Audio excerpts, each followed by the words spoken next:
Are you hungry for the latest news and trends from the internet? Welcome to What's Cooking on the Internet, your one-stop shop for discovering the hottest digital delights. Hit that subscribe button and let's get cooking. Can the Pittsburgh Steelers' penny-pinching ways be a recipe for disaster? Share your thoughts in the comments. As the NFL offseason heats up, a recent controversy has left fans wondering, can a team's frugal approach to player contracts ultimately lead to their downfall?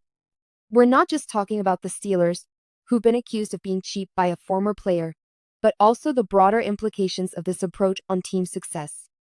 George Pickens, the Steelers' former wide receiver, has denied writing a viral comment that called out the team for being cheap after his trade to the Dallas Cowboys.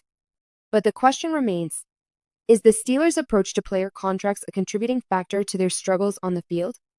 And what does this say about the team's priorities and values?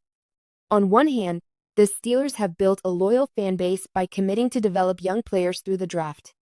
This approach has led to some successful seasons, but it also means they might not be willing to spend big on free agents or offer lucrative contracts to established players that can make it tough to attract top talent and compete with other teams that are willing to spend more.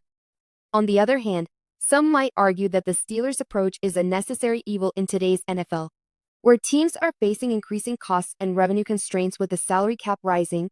Teams need to be smart about how they allocate their resources by being frugal and focusing on developing their own players. The Steelers might be able to stay competitive without breaking the bank. But what about the potential consequences of this approach? If the Steelers continue to prioritize cost-cutting over player development, they might find themselves struggling to keep up with other teams that are willing to spend more. That could lead to a decline in performance on the field, which in turn could impact fan interest and revenue.